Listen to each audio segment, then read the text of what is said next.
what the movie Black Panther and Affirmative Action have in common, and why this movie is actually a sad commentary on the state of black people.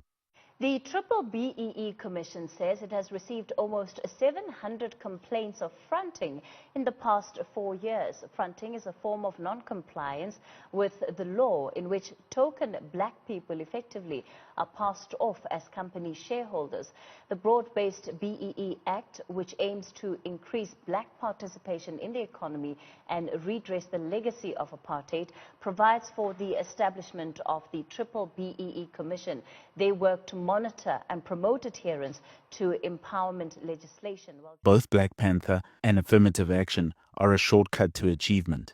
The people in general, black people, Black Panther gives them a false sense of achievement. They are seeing on screen when they are watching Black Panther the achievement of black people building a nation, a powerful nation that is so powerful it can compete with anyone in the world and eclipses most of the ones in the world, a great country, a proud people who are leading the world.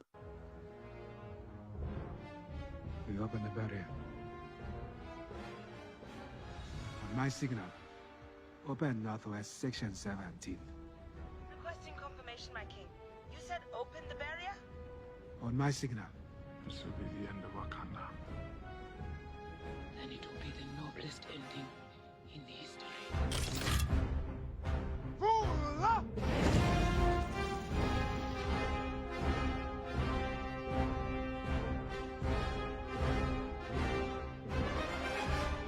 Wakanda forever!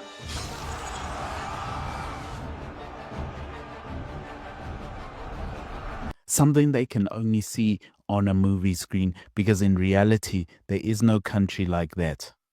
There is no nation led by black people like that. Affirmative action for the individual, it gives someone achievement, a sense of achievement, without actually deserving the thing, without building a thing, without being the person who got it on merit. You talk about something having happened 2 or 3 months before Mr. Gigaba took up the position of Minister of DPE. Can you remember what happened? He told me that he will move to the Department of DPE. Did he tell you where he had received this, or from whom he had received this news, that he was going to move to being the Minister of the DPE? Then he said he heard it from AJ. AJ who? AJ Gupta. So you say when he became the Minister of the DPE, he went there to meet his advisors more often. Is that what you said? Yes. So did he tell you who these unofficial advisors were? Yes, he told me. What did he say? It was the Guptas, AJ and his brothers. It provides an imaginary solution, an emotional achievement instead of a real one, and it gives a fake sense of aspiration. Because when you're watching Black Panther, you know it's not real. When you're watching someone who is in a job for BEE purposes or for tenderpreneurship purposes, you know it's not real. If you dare, buy us a coffee. The link is in the description. Why are you running? Why are you running? It is a sad movie because what you see in it is the need for that achievement. But that achievement only comes through actually building, through actually equipping yourself, getting skills, and becoming the sort of person that can get that job, or building a nation of people that are world beaters and can be dominant on the world stage. You saw it a couple of years ago when Jordan Hill-Lewis became the very young mayor of Cape Town, a white fellow, while at the same time Mmusi Maimane was the leader of the DA. One was called a quota, that's Mmusi Maimane, and if you know anything about Mmusi Maimane, he's not a quota, he's actually a very impressive and very smart man. So is Jordan Hill-Lewis, but Jordan Hill-Lewis was judged on his merits, not the color of his skin. In 2018's Marvel superhero movie Black Panther, which is a character created in 1966, played by the departed Chadwick Boseman, God rest his soul, the fictional country of an advanced people, hidden, and has a secret resource called vibranium. This country is the country of Black Panther called Wakanda. Wakanda forever! It is rich, it is peaceful, and it is black. It is a place so rare it can only exist in a movie. In general, the application of triple BEE when it comes to government funds. Where do you think that discussion stands, and what is your stance, by the way? I'm glad these types of debates come to the fore. That's what these types of judgments make them so valuable, is that they get these debates and discussions started.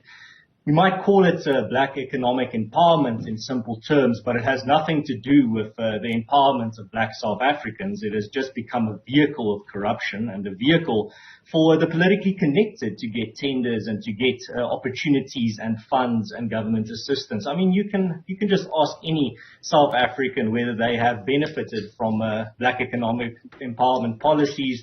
You'll be hard pressed to find one, because we've seen the results of it, and you should judge the policy not by what it says it's trying to do, but rather by what it has already done or what it has achieved. And what it has achieved has just been an avenue for corruption and an avenue for cadre economic empowerment. That first Black Panther movie earned 1.3 billion. That's how desperate black people were to have that sense of aspiration and achievement. A sad note, because the movie could give them what they needed in reality, but could only get in a visual on screen and in a feeling in their hearts. A rich, peaceful, powerful, world-beating, world-leading country built by black people. This is why the movie Black Panther is an actual sad indictment and a sad commentary on the state of black people. It is the victim narrative flipped upside down, isn't it? Why can that only exist in a movie? The movie Black Panther, just like BEE, gave that sense of achievement without the actual achievement. It is a shortcut. The most important thing about the movie Black Panther is the idea of that fictitious nation, Wakanda. That's the most powerful, provocative, and compelling idea in that film.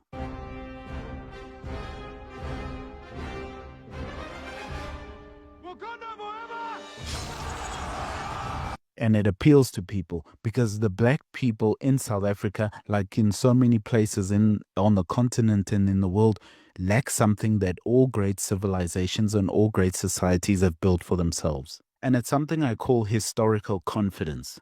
To avoid a long explanation, I'll merely say this. It is the confidence that comes from knowing that your people have achieved things and have built things before you, and that you can do it today. That is something that lacks in today's black person in South Africa, walking around on these dusty streets, letting the ANC and other people rule over them. This is what Wakanda inspires. It inspires that notion that you can build something, you can exist in a place that is peaceful, rich, prosperous, world-beating, that is built by black people. Okay. That is why this movie appeals to them. That is why the fake nation in the movie appeals to them. The fake achievement of affirmative action and BEE and tenderpreneurship appeals to them. And that's what people like Julius Malema and the EFF, the MK with Jacob Zuma and Shivambu, the ATM with others are selling to people. It is going to be a fake achievement. What is necessary is the real thing. Not the feeling, but the actual building of a people, the actual building of an individual's achievement. Wakanda and Black Panther and BEE are sad.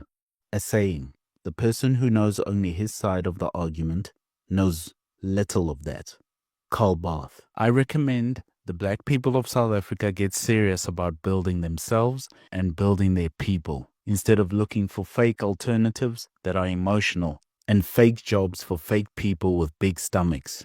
The case is closed. Build, or you will forever be the dregs, the serfs of the world, who are appeased by fake jobs and superhero movies. Thank you for listening. If you dare, buy us a coffee. The link is in the description. Why are you running? Why are you running? Hoya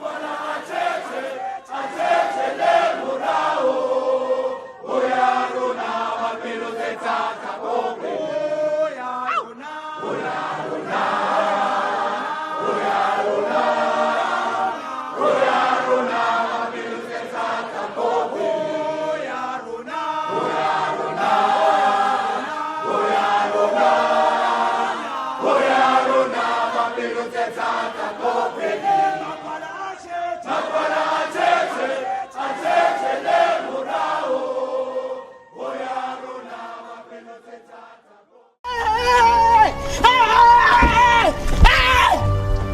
you running?